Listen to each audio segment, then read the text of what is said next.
Voilà. Eh bien, on va se demander à quoi sert la logique, quelles sont les finalités de la logique. Et logique. Donc, c'est le mot logique par excellence. Voilà ce que c'est la logique. Alors, plus précisément, on verra plusieurs finalités, on verra 6 finalités. La finalité traditionnelle, c'est-à-dire la finalité que l'on accorde à la logique depuis la philosophie antique. Ensuite, on verra la finalité axiomatique, c'est-à-dire la finalité que l'on donne à la logique depuis le XXe siècle, très importante. Ensuite, une finalité psycholinguistique, ce sera le troisième volet, pour aider la psychologie et la linguistique, et inversement. Et enfin, quatrièmement, une finalité pour l'informatique, une utilité pour l'informatique. Cinquièmement, on aura une finalité totalement philosophique, voilà, pour essayer de résoudre certains problèmes philosophiques, certaines notions philosophiques pourront être éclaircies. Et enfin, il y aura la sixième finalité, comme toute discipline, comme toute activité humaine, elle a sa finalité en elle-même, dans le plaisir de faire de la logique, comme on peut avoir du plaisir à faire de l'art ou de la musique. Première finalité de la logique, eh bien, c'est la finalité traditionnelle, celle qui date d'Aristote et des stoïciens. Alors la logique nous permet d'évaluer nos raisonnements et de corriger un petit peu les défauts des langues naturelles et d'enlever les ambiguïtés. Maintenant, on va donner l'exemple d'un raisonnement invalide avec des phrases vraies. Alors tous les hommes sont mortels, Socrate est petit, donc Socrate est un homme. Bah là, mon raisonnement n'est pas valide et toutes les phrases sont vraies. La deuxième finalité de la logique, alors on pourrait dire que la logique est la discipline qui axiomatise les théories, n'importe quelle théorie, des sciences ou des mathématiques.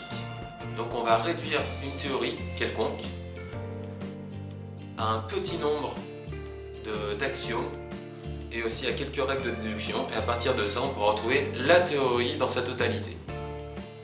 Alors ça nous permet de la présenter de manière claire et précise, donc de la réduire, de pouvoir mieux l'analyser, et ensuite on pourra la comparer à d'autres théories plus facilement. Alors exemple d'un raisonnement faux avec une conclusion fausse, hein, c'est ce qui est le plus facile. Tous les hommes sont mortels, les plantes sont mortelles, donc l'homme est une plante. Donc là tout est faux, hein, le raisonnement et la conclusion. La troisième finalité que l'on peut attribuer à la logique est une finalité, on va dire, psycholinguistique. Donc il y a deux aspects qui se rejoignent. Donc il y a le côté de la psychologie. La psychologie s'intéresse, un des aspects de la psychologie, c'est de s'intéresser à l'intelligence, savoir comment la pensée fonctionne. Bien entendu, il y a d'autres aspects de l'intelligence, hein, mais il y a cet aspect rationnel et on va dire calculatoire de l'intelligence qui enrichit son analyse à partir de la logique. Il y a aussi l'aspect linguistique. Donc la logique permet d'éclaircir certains aspects linguistiques par rapport au langage.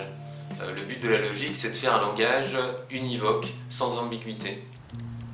Alors, cette fois-ci, le raisonnement est valide et la conclusion est fausse. Alors, un exemple, tous les hommes sont des plantes. Alors, Socrate est un homme, donc Socrate est une plante. Voilà. Donc là, c'est un raisonnement valide, mais la conclusion est fausse. Car il y a les prémices qui sont fausses, les hypothèses de départ. Vous avez deviné lesquelles?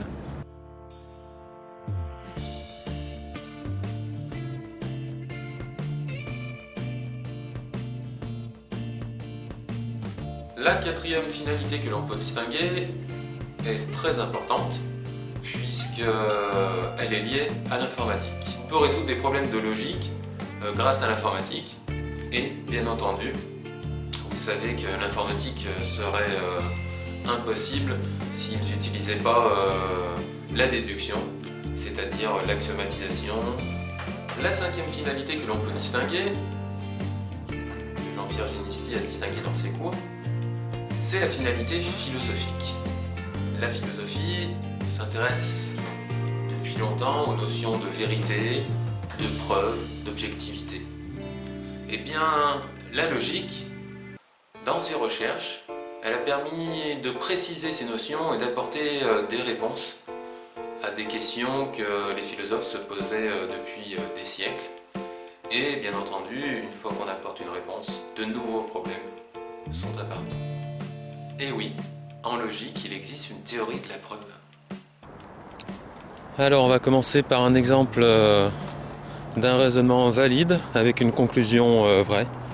Première chose qu'on pose, on va poser deux choses et on va en déduire une troisième phrase, nécessairement. Alors, tous les hommes sont mortels. Première chose, on considère que ça c'est vrai. On considère à nouveau une deuxième phrase, une deuxième proposition qui est vraie. Tous ceux qui m'écoutent et qui me comprennent sont des hommes. Deuxième chose que l'on considère comme vraie. Alors à partir de ces deux premières propositions, on peut en déduire une troisième. Vous avez deviné, hein. C'est tous ceux qui m'écoutent et qui me comprennent sont mortels. Voilà, ça c'est l'exemple d'un raisonnement valide avec une conclusion fausse. Un raisonnement valide avec une conclusion vraie. Exemple d'un raisonnement valide avec une conclusion vraie. Les preuves, bien entendu, on ne peut pas donner une preuve de manière absolue. Par contre, des preuves existent dans un cadre donné, dans une théorie donnée. Ah, la dernière finalité, je crois que c'est ma préférée. C'est une finalité sans fin. On peut reprendre, tous les hommes sont des plantes, or Socrate est un homme, donc Socrate est une plante. Donc conclusion fausse, raisonnement valide, donc l'erreur est dans les prémices, forcément. Et vous l'avez trouvé, c'est tous les hommes sont des plantes. C'était la proposition qui était fausse. Voilà. Sans fin, c'est-à-dire, on fait de la logique par amour des problèmes logiques et des calculs logiques. Comme quand on fait de l'art, on souvent fait de l'art pour faire de l'art, en fin de compte. Donc ça, c'est la dernière finalité, la sixième et dernière finalité qu'on peut distinguer de la logique, c'est une finalité sans fin. Eh bien, je crois que tout le monde sera d'accord. La première finalité, c'est qu'il fasse toujours beau. Alors, comment on va faire pour qu'il fasse beau ? C'est une question de logique. Non, je déconne. Oh là là. Alors,